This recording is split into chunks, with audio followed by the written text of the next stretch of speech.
اعوذ باللہ من الشیطان اللعین الرجیم بسم اللہ الرحمن الرحیم الحمد للہ رب العالمین الصلاۃ والسلام علی اشرف الانبیاء والمرسلین وسید العربی والعجم وجد الحسن والحسین بالقاسم محمد اللهم صل على محمد وآل محمد وعجل فرجهم وأهل بيته الطيبين الطاهرين ولعنة الله على أعدائهم أجمعين من الآن إلى قيام يوم الدين رب اشرح لي صدري ويسر لي أمري واحلل عقدة من لساني يفقهوا قولي أما بعد فقد قال الله تبارك وتعالى في القرآن الكريم بسم الله الرحمن الرحيم ورأيت الناس يدخلون في دين الله أفواجا فسبح بحمد ربك واستغفره إنه كان توابا صلوات الشهداء اللهم صل على محمد وآل محمد وعجل فرجهم عزیزان محترم اور کلمہ گویان سرور کائنات محبان عصمت و طہارت، پروردگار عالم اپنے حبیب خاص کی طرف متوجہ ہوتے ہوئے ارشاد فرما رہا ہے کہ ہم نے آپ تک نصرت بھی پہنچائی ہے اور فتح بھی پہنچائی ہے، اور جوک در جوک افواج گروہ اسلام میں داخل ہو رہے ہیں۔ پس تسبیح کریں حمد کے ساتھ، استغفار کریں اور توبہ کریں، اس لیے کہ اللہ بہترین توبہ کو قبول کرنے والا ہے۔ عزیزان محترم، یہ جو پیغمبر اسلام کی نصرت کی ہے اللہ نے، تو بالکل واضح ہے کہ حضرت علی علیہ السلام کے ذریعے سے نصرت کی، اس لیے کہ پیغمبر اسلام نے بھی یہی دعا کی تھی کہ پروردگار عالم تو مجھے ایک نصیر عطا کر۔ تو اللہ نے جو پیغمبر اسلام کی نصرت کی وہ علی کے ذریعے سے۔ اب نبی کا ناصر کوئی گناہگار نہیں ہوگا، بلکہ وہ ہوگا کہ جو معصوم ہو۔ نبی کا ناصر خاطی نہیں ہوگا، نبی کا ناصر وہ نہیں ہوگا کہ جو کمزور ہو، بلکہ نبی کا ناصر وہ ہوگا کہ جو قوی ہو۔ نبی کا ناصر وہ نہیں ہوگا کہ جو رسول کو تنہا چھوڑ کر چلا جائے۔ رسول کا ناصر وہ ہوگا کہ جو ہر منزل پہ رسول کی مدد کرتا رہے۔ یہ نصرت رسول کی نصرت بھی ہے اور مقصد رسالت کی نصرت بھی ہے، توجہ رکھیے گا۔ یہ رسول کی مدد بھی ہے اور مقصد رسالت کی مدد بھی ہے۔ مقصد رسالت یعنی جو رسول کا مقصد تھا، دین اسلام، اس کو پھیلانا، اسے عام کرنا، تو علی ابن ابی طالب نے رسول کی بھی مدد کی اور اسلام کی بھی مدد کی۔ حضرت علی نے پیغمبر اسلام کی بھی نصرت کی، آپ کے مقصد کی بھی نصرت کی، اس لیے کہ نصرت کرنے والا رسول کا ایسا ہو کہ جو لاجواب ہو، جو بے مثال ہو، جس کی مثال ممکن نہ ہو، جو انسان کامل نظر آئے، اگر اسے کسی بھی پہلو سے دیکھا جائے تو وہ کامل و اکمل نظر آئے۔ اگر علم کے میدان میں دیکھیں تو اس سے بڑا کوئی عالم نظر نہ آئے، اگر زہد کے میدان میں دیکھیں تو اس سے بڑا کوئی زاہد نظر نہ آئے، اگر تقوی کے میدان میں دیکھیں تو امام المتقین نظر آئے، اگر ایمان کے میدان میں دیکھیں تو کل ایمان نظر آئے، اگر عزیزان گرامی خیرات کے میدان میں دیکھیں تو ایسا کوئی سخی نظر نہ آئے جیسا علی ابن ابی طالب ہوں۔ تو عزیزان گرامی، ہر منزل پہ جو ناصر پیغمبر بنے وہ بنے علی ابن ابی طالب، اور آپ ایسے ناصر بنے کہ آپ ہر رخ سے کامل و اکمل نظر آئے۔ اور حضرت علی علیہ السلام کی زندگی کا ایک پہلو ہے، وہ ہے اخلاق۔ وہ کون سا پہلو ہے؟ اخلاق، جسے پیغمبر اسلام مکمل کرنے کے لیے تشریف لائے۔ اخلاق امیر المومنین علی ابن ابی طالب علیہ السلام کو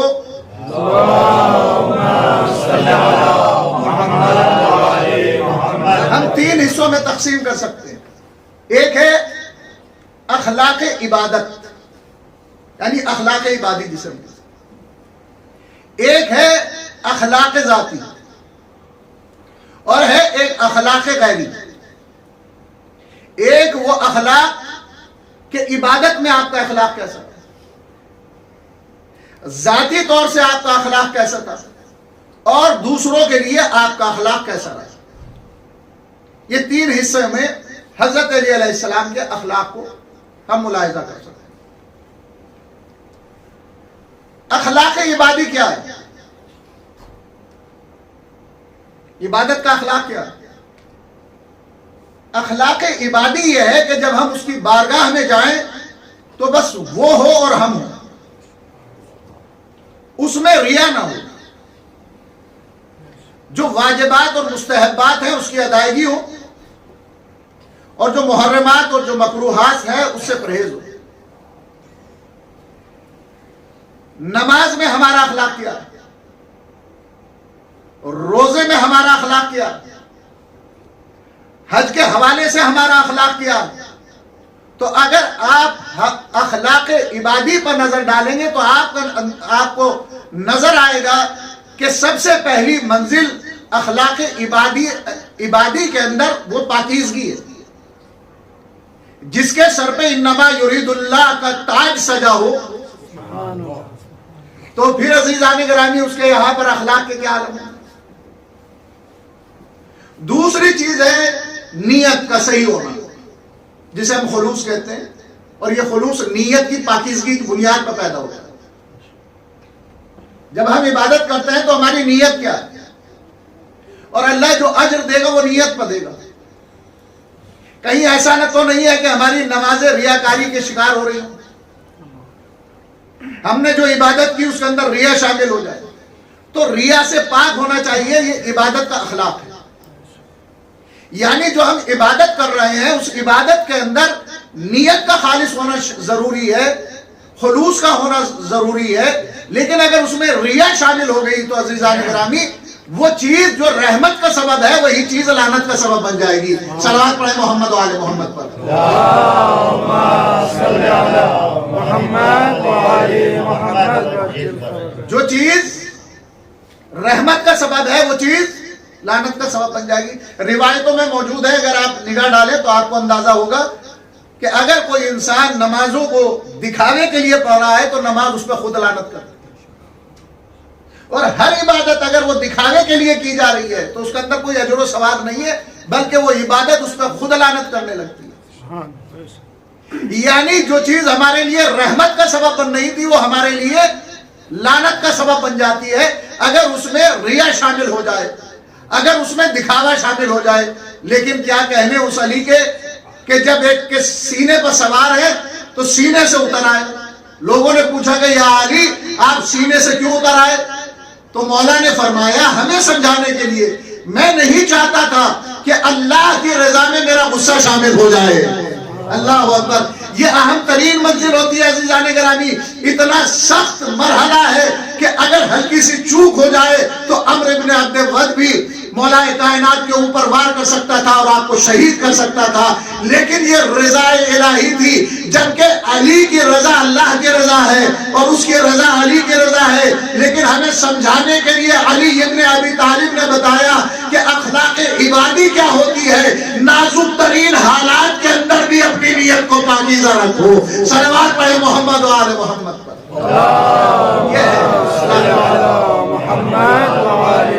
یہ کتنا سخت مرحلہ ہے۔ یعنی انسان جب میدان کارزار میں ہوتا ہے، میدان جہاد میں ہوتا ہے، تو پھر وہ اپنے حواس پہ قابو نہیں رکھ پاتا ہے، اور سامنے مقابل ہو کہ جو شجاع اور بہادر ہے اور اس پہ انسان غالب آ جائے تو پھر عزیزان گرامی وہاں سے پیچھے قدم نہیں ہٹاتا۔ لیکن جو صفت مولا کائنات کی ہے، تو جو ہم فضائل پڑھتے ہیں، جو مناقب پڑھتے ہیں، اس لیے پڑھتے ہیں تاکہ وہ دلوں میں گھر کر جائے اور وہ خوشبو ہم تک بھی پہنچ جائے۔ اس لیے کہ جیسے جیسے ان کی محبت دل میں بڑھتی چلی جائے گی ان کی اطاعت پیدا ہوتی چلی جائے گی۔ یہی وجہ ہے کہ جب مولا نے مالک اشتر کو آواز دی ہے تو مالک اشتر لوٹ آئے اور کہا کہ مولا بس ایک تلوار کا فاصلہ تھا، آپ کے دشمن کو میں واصل جہنم کر دیتا۔ کتنی سخت منزل ہے یہ، ایک تلوار کے فاصلے پر مولا کا دشمن ہے اور مولا کی آواز آئی کہ مالک لوٹ آؤ۔ تلوار وہیں پہ روک دی. توجہ رکھیے گا, اسے کہتے ہیں خلوص, اسے کہتے ہیں نیت, اسے کہتے ہیں اطاعت امام. تو عزیزان گرامی, اطاعت امام ہی اطاعت الہی کا نام ہے. تو عزیزان گرامی, نیت کو صحیح رکھنا اور خلوص پیدا کرنا اور نازک ترین حالات کے اندر اپنے نفس کے اوپر قابو رکھنا, یہی کمال عبادت بھی ہے اور یہی اخلاق عبادت بھی ہے. صلوات پڑھ دیں محمد و آل محمد.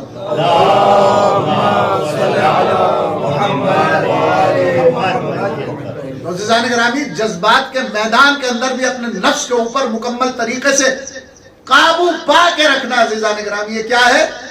یہ ہے کمال عبادت. کیونکہ ایک فضیلت کا گوشہ بھی یہاں سے دیتا چلوں, جناب مالک اشتر کا آیا ہے تو تاکہ ہم نے تازگی بھی تھوڑی پیدا ہو جائے. تو عزیزان گرامی, مالک اشتر ہیں, جنگ میں موجود ہے اور مولا کائنات جنگ کر رہے ہیں اور دل میں پیدا ہو رہا ہے, خیال پیدا ہو رہا ہے کہ آج میں نے اتنے واصل جہنم کر دیے اور کشتوں پہ کشتے میں نے لگا دیے, اور حضرت علی علیہ السلام کی بھی تلوار چل رہی ہے. تو مولا نے دل کے حال کو دیکھا اور مالک کو قریب بلایا, کہا کہ مالک جاؤ, وہاں پہ جانے کے بعد جنگ کرو. مالک چلے, میمنہ میسرہ سے گزرے, جب قلب لشکر میں پہنچے تو دیکھا کہ ادھر بھی علی نظر آ رہے ہیں. مولا نے آواز دی, مالک ادھر آ جاؤ.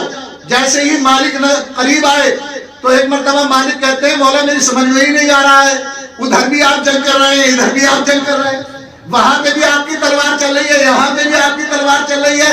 تو مولا نے فرمایا, بازو کو تھاما اور فرمایا کہ دیکھو, جو نظر آ جائے وہ خدا نہیں ہے اور جو سمجھ میں آ جائے وہ علی نہیں ہے.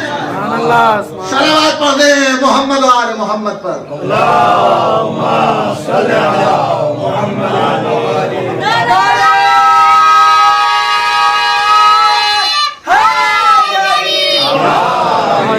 تو خلوص کا ہونا بہت زیادہ ضروری ہے, اور جیسا خلوص مولا کے یہاں پایا جاتا ہے کسی کے یہاں پایا نہیں جاتا. مولا نے بھی فرمایا کہ اگر سارے پردوں کو ہٹا دیا جائے تو علی کے یقین میں ذرہ برابر اضافہ نہیں ہوگا, کیونکہ خلوص کی اور نیت کی اس منزل پر فائدہ ہوگا. علی کا کوئی بھی عمل اس کی خوشنودی کے بغیر ہے ہی نہیں. 40 سال تک کی خاموش زندگی یہ اس کی خوشنودی کے لیے ہی تو تھی. وہ علی کہ جو فاتح بدر و حنین ہے, جس نے اپنی 2 انگلیوں پہ باب خیبر کو اٹھا رکھا ہو, اور پھر وہ اتنی خاموش زندگی گزارے, تو یہ اخلاق عبادی کا بہترین نمونہ ہے. اس کے بعد اخلاق ذاتی کیا ہے؟ اخلاق ذاتی یہ ہوتا ہے کہ انسان کے اندر جو کمالات ہونے چاہیے وہ اس کے اندر موجود ہوں, تو یہ اخلاق ذاتی کہلاتا ہے. مثلا اخلاق ذاتی کیا ہے؟ ایک انسان کے لیے, جو انسان ہے وہ شجاع ہونا چاہیے, بہادر ہو, یہ اس کا اخلاق ذاتی ہے, یعنی اس کے اندر کمال پیدا ہونا چاہیے. انسان عالم ہونا چاہیے, یہ کیا ہے؟ اخلاق ذاتی. انسان صابر ہو, یہ کیا ہے؟ اخلاق ذاتی ہے. انسان سخی ہو, یہ کیا ہے؟ اخلاق ذاتی ہے. انسان عبادت کے میدان میں مثال ہو, یہ کیا ہے؟ یہ اخلاق ذاتی ہے. تو عزیزان گرامی, آپ دیکھیں علی کیسے شجاع ہے. ایسا شجاع دنیا نے نہیں دیکھا. علی کیسے عالم ہے, ایسا عالم دنیا نے نہیں دیکھا. علی کیسے زاہد ہے, ایسا زاہد دنیا نے نہیں دیکھا. تو عزیزان گرامی, جتنے کمالات ہیں وہ سب حضرت علی کے اندر موجود ہیں. توجہ رکھیے گا, میں جس منزل تک آپ کو لانا چاہ رہا ہوں. عبادتیں جتنی کرنا چاہ رہا ہے انسان, اتنی عبادتیں کرے تاکہ وہ عابد کہلائے اور معاشرے کے اندر اس کی ایک ریسپیکٹ ہو. تو میدان عبادت سے لے کر میدان شجاعت تک, اور میدان شجاعت سے لے کر میدان تقوی تک علی ابن ابی طالب با کمال نظر آتے ہیں. لیکن ہم میں اور علی میں یہی فرق ہے, ہر انسان کو شجاعت عزت عطا کرتی ہے, لیکن علی نے شجاعت کو عزت دی ہے. ہر انسان کو علم عزت عطا کرتا ہے, لیکن علی نے عزت دی ہے تو علم کو دی ہے. ہر انسان کو تقوی عزت دیتا ہے, لیکن علی نے تقوی کو عزت دی ہے.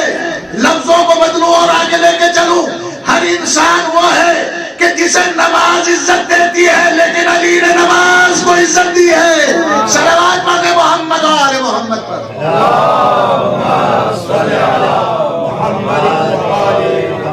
علی وہ ہے کہ جنہوں نے نماز کو عزت دی، روزے کو عزت دی، حج کو عزت دی، خمس کو عزت دی، کعبے کو عزت دی، قرآن کو عزت دی۔ تو قدرت نے بھی کہا اے میرے علی، تو نے میری ہر عبادت کو اتنی عزت دی ہے تو صحیح، میں تیرے ذکر کو بھی عبادت بنا دوں گا، تیری محبت کو بھی عبادت بنا دوں گا۔ صلوات پڑھ دے محمد و آل محمد پر۔ اللہم صلی علی محمد و آل محمد۔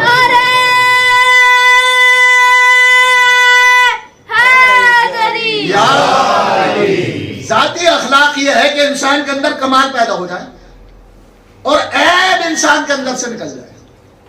انسان اسی وقت انسان بنتا ہے جب اس کے اندر کمالات پیدا ہو، لیکن اس کے اندر جو نقائص ہے وہ دور ہو جائے۔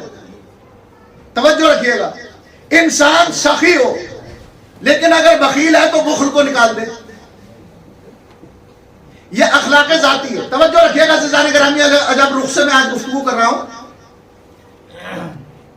انسان عالم ہو، جہالت کو اپنے اندر سے نکال دے، انسان واجبات پہ عمل کرے، جو محرمات کا اگر عادی ہے تو وہ چیزیں اپنے سے دور کر دے، انسان طہارت کو اپنائے، نجاست کو نکال دے، انسان حلم اور صبر کو اپنائے اور بے صبری کو رخصت کر دے، انسان قناعت پسند بنے اور لالچ کو اپنے جسم سے اور اپنے وجود سے باہر نکال کر پھینک دے۔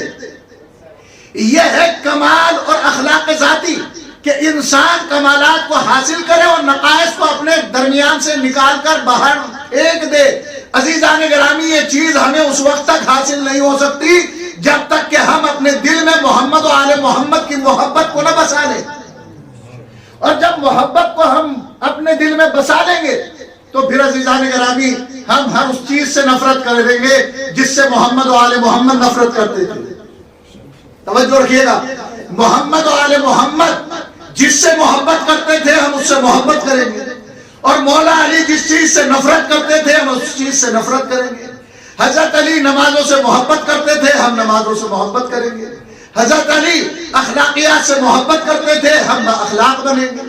حضرت علی علیہ السلام علم سے محبت کرتے تھے تو ہم علم سے محبت کریں گے، لیکن اگر حضرت علی جہالت سے نفرت کرتے تھے تو ہم بھی جہالت سے نفرت کریں گے۔ اگر حضرت علی بے دینی سے نفرت کرتے تھے تو ہم بھی بے دینی سے نفرت کریں گے۔ تو عزیزان گرامی، کوئی بھی انسان منزل کمال پہ اس وقت تک نہیں پہنچے گا جب تک کہ وہ اپنے اندر سے نقائص کو نہ نکال دے، اپنے اندر جو نجاستیں ہیں انہیں باہر نہ نکال دے۔ اس لیے کہ کوئی بھی چیز اسی وقت وجود میں آتی ہے کہ جب ظرف پاک ہوتا ہے۔ ظرف جتنا پاک ہوتا چلا جاتا ہے تو عزیزان گرامی آپ کی عبادتیں بھی اتنی باکمال ہوتی چلی جاتی ہیں، آپ کا کمال بھی اتنا باکمال ہوتا چلا جاتا ہے۔ جیسے میں ایک مثال دیا کرتا ہوں کہ اگر ایک برتن ہے اور وہ خراب ہے اور وہ نجس ہے اور آپ اس میں شہد ڈالیں تو شہد خراب ہو جائے گا، اس میں آپ دودھ رکھیں تو دودھ خراب ہو جائے گا۔ کیا شہد کی کمی ہے کچھ؟ دودھ کی کمی ہے کچھ؟ کہا کہ نہیں مولانا، کمی ہے اس برتن کے اندر، کیونکہ برتن خراب ہے، ظرف خراب ہے، تو اگر شہد کو اس میں ڈالیں گے تو شہد بھی خراب ہو جائے گا، دودھ کو اس میں رکھیں گے تو دودھ بھی خراب ہو جائے گا۔ تو یہ جو ہمارا باطن ہے نا، یہ بھی اسی طریقے سے ظرف کی طریقے سے ہے۔ یہ جتنا پاک ہوگا تو پھر عزیزان گرامی اس کے اندر کمالات بھی اتنے ہی آتے چلے جائیں گے۔ پھر لوگ یہ نہیں کہیں گے کہ مولانا ہم نماز تو پڑھتے ہیں لیکن اس میں لذت محسوس نہیں کرتے، ہم عبادت تو کرتے ہیں لیکن اس کے اندر وہ جذبہ نہیں ہوتا۔ کیوں؟ اس لیے کہ ہم نماز بھی پڑھ رہے ہیں، غیبت بھی کر رہے ہیں، ہم نماز بھی پڑھ رہے ہیں، برے کام بھی کر رہے ہیں، ہم نماز بھی پڑھ رہے ہیں، ظلم بھی کر رہے ہیں، ہم نماز بھی پڑھ رہے ہیں، مومن کا دل بھی دکھا رہے ہیں، ہم نماز بھی پڑھ رہے ہیں، یتیم پروری بھی نہیں کر رہے ہیں، ہم نماز بھی پڑھ رہے ہیں، یتیموں کا حق بھی غصب کر رہے ہیں، تو عزیزان گرامی ایسا کیوں ہو رہا ہے؟ نماز تو وہ ہے کہ جو برائیوں سے دور کر دیتی ہے، فحشاء سے روک دیتی ہے، اس کے باوجود بھی ہم اتنے گناہ کیوں کر رہے ہیں؟ اس وجہ سے کہ نماز آ تو رہی ہے اس ظرف میں، لیکن ظرف ہی پاک نہیں ہے۔ پہلے ظرف کو پاک کر لو، پھر اس میں نماز کو لاؤ، پھر روزے کو لاؤ، پھر حج کو لاؤ۔ صلوات پڑھ دے محمد و آل محمد پر۔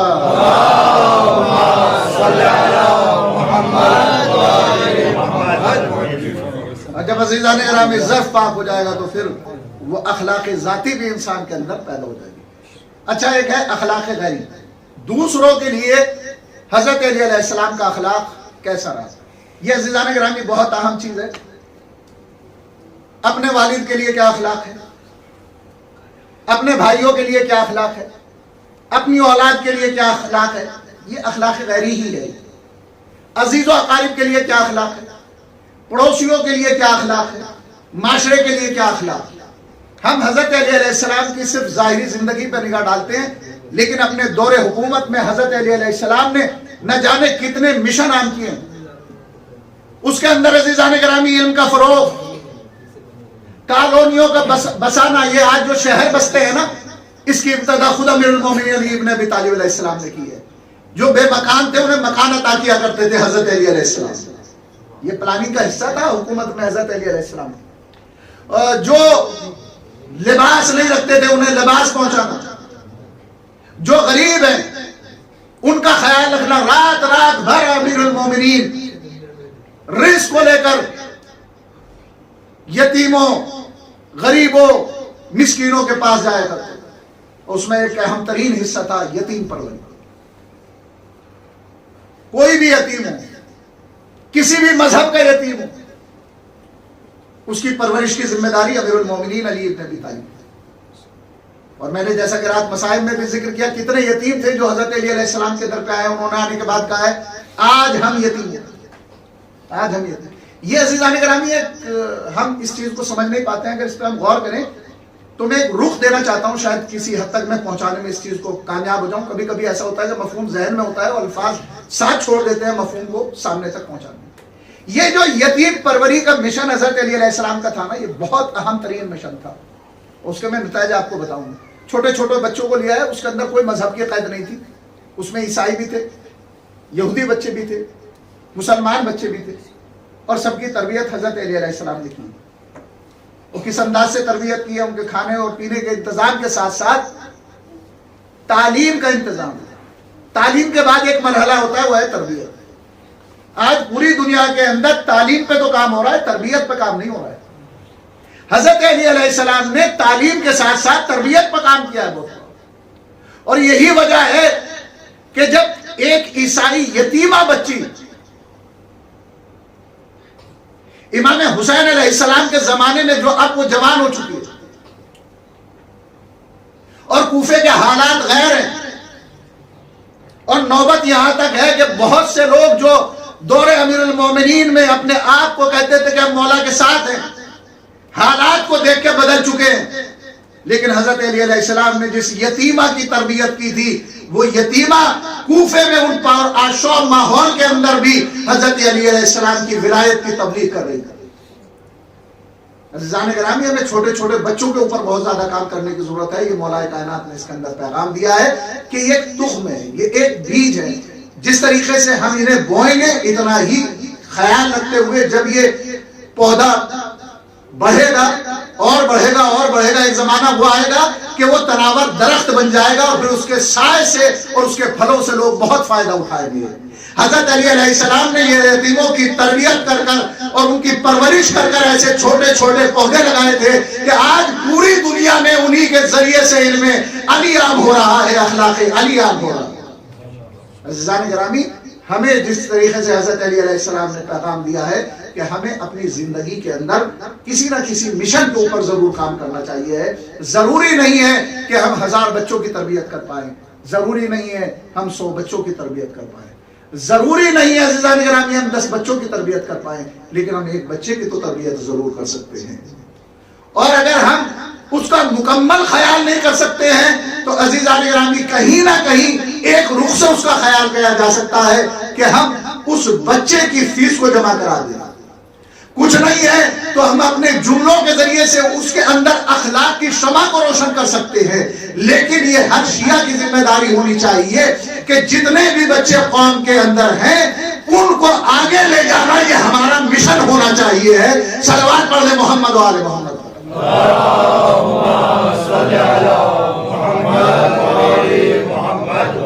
عزیزان گرامی حضرت علی علیہ السلام نے ہمیں بتایا ہے کہ تمہاری زندگی وہ ہے کہ جب تم زندہ رہو تو دنیا تمہیں یاد رہے گی, تم سے ملنے کی خواہش ظاہر کرے, اور جب چلے جاؤ تو پھر دنیا تم پہ افسوس کرے. اور علی ایسی ہی ذات تھی, جب تک باحیات رہے تو بڑے بڑے دانشور اور بڑی بڑی شخصیتیں حضرت علی سے ملنے کی مشتاق ہو گئے,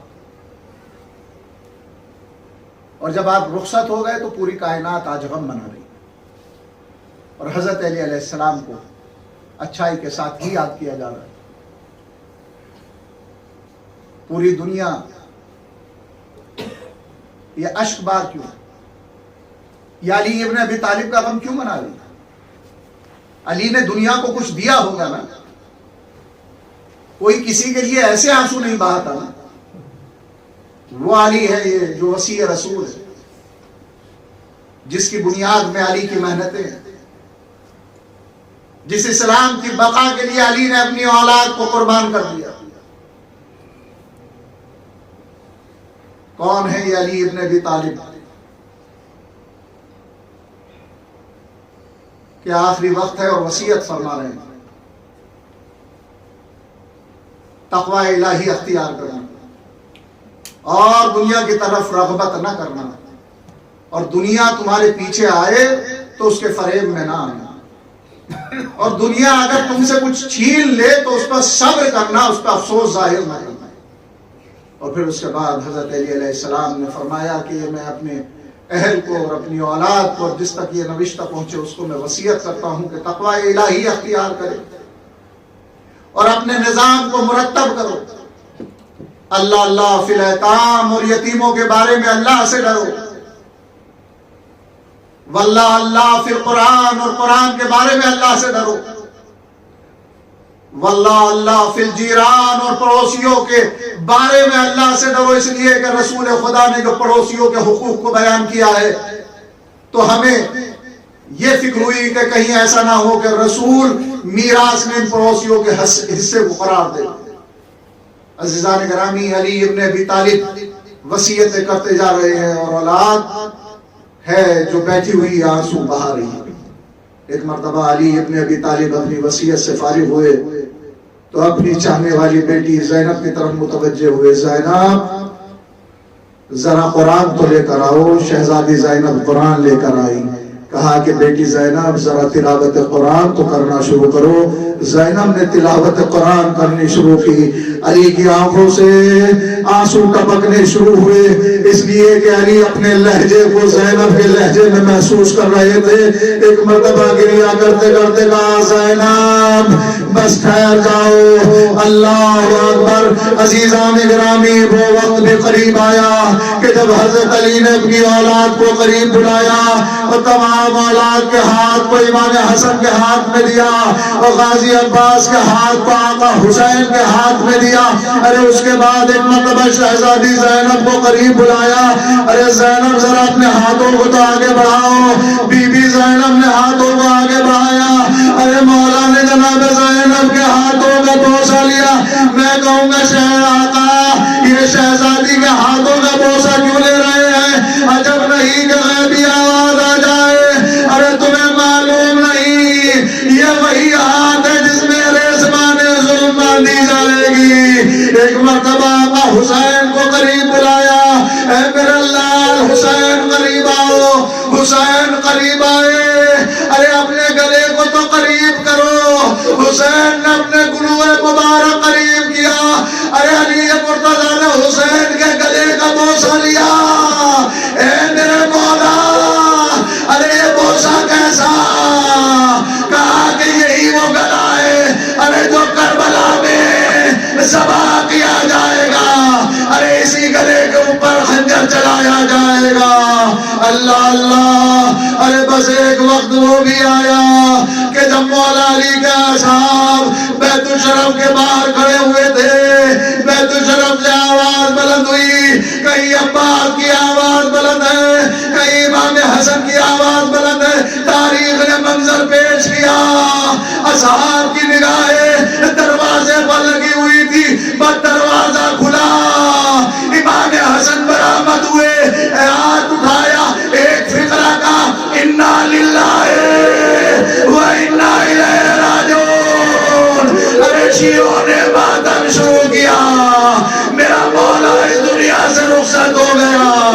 امام حسن و حسین نے غسل و کفن پہنایا وصیت کے مطابق. ارے جنازہ آگے سے خود اٹھا, پیچھے سے امام حسن و حسین نے اٹھایا, نجف کی وادی میں لے جا کر دفن کر دیا. ارے میں کہوں گا مولا علی, ارے آپ کو غسل دینے کے لیے بیٹے موجود, ارے جنازہ اٹھانے کے لیے حسن و حسین موجود, لیکن آئیے کربلا کے میدان میں آپ کا پیارا حسین, جلتی ہوئی زمین, نہ کوئی غسل دینے والا, نہ کوئی کفن پہنانے والا. انا للہ و انا الیہ راجعون.